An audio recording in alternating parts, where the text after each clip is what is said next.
how cyberinfrastructure is reviewing its architecture and OS. Rick? Thank you.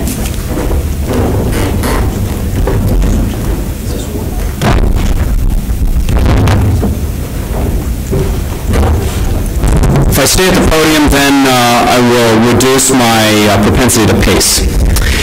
So it's well known as a presenter that they're having a position right after lunch is sort of a kiss of death. In fact, one of my favorite classes ever in college was right after lunch. And of course, inevitably, I would have eaten quite a number of carbohydrates, and I was sitting there. It was a fabulous class, but I was slapping myself, pinching myself, engaging in all sorts of activities to try to keep awake. So, if any of you need to do the same thing for the next 20 minutes or so, I will completely understand, and I'm going to presume that you were as captivated by my talk as I was by that professor's.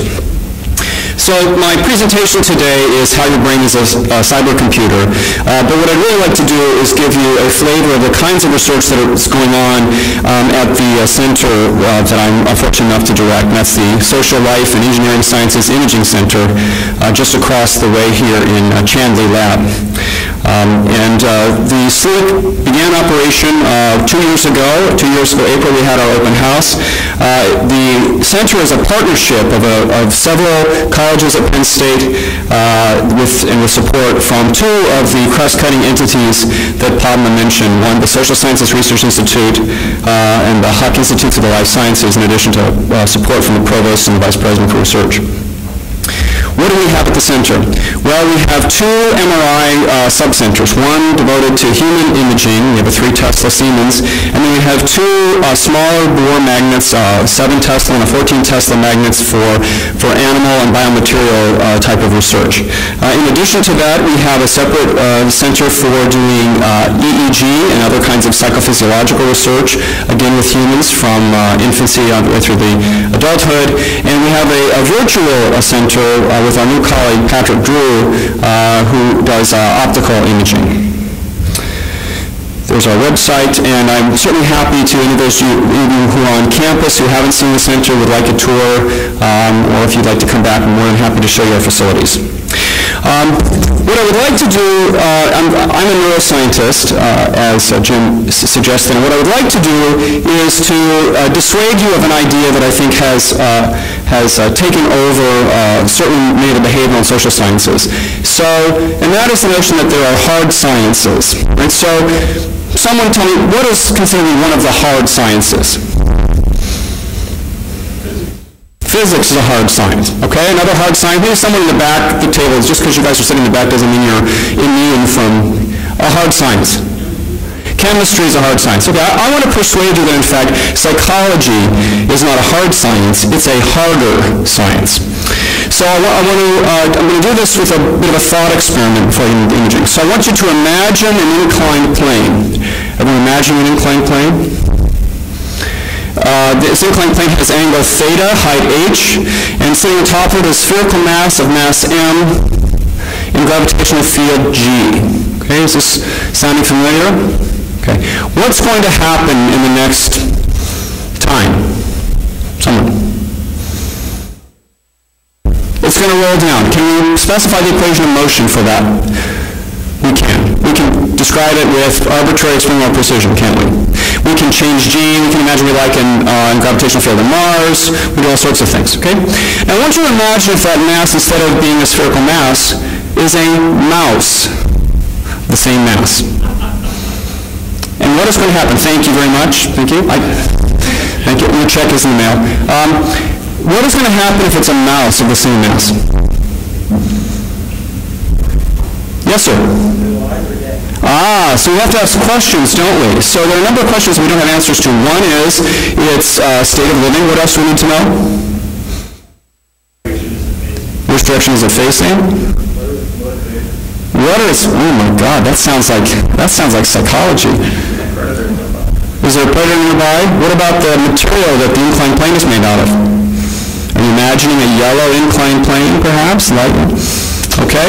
So my point is that the behavioral sciences are harder sciences because there are many more questions we need to know about the simplest possible situation. I mean, there's There's no contingency there other than those that are maintained within the animal. Okay.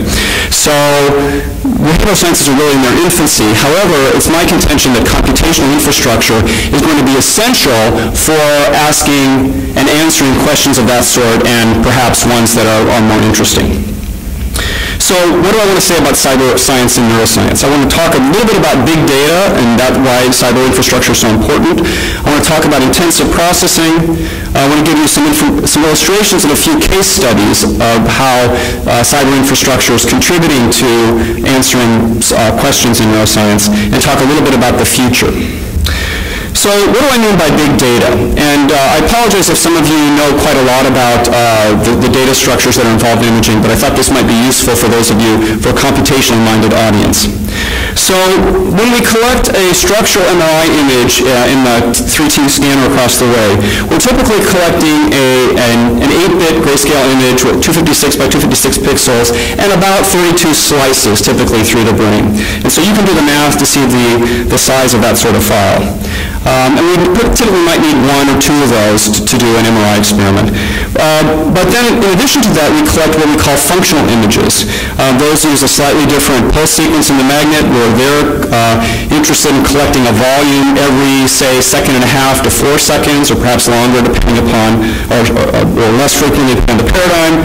So we might collect hundreds or 500, up to 500 volumes per participant session. And in a typical experiment, one might need as many as 12 or 30 participants per condition.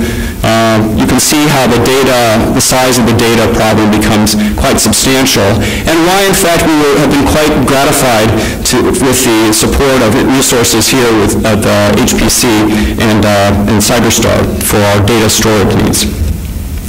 I also want to talk about intensive processing.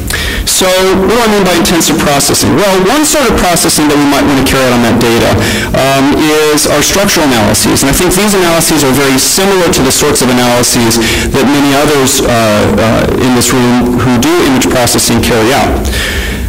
The scientific question of interest would be, for example, do the size or volumes of particular brain structures differ between groups, say between a disease group and a non-disease group, or perhaps differ across time?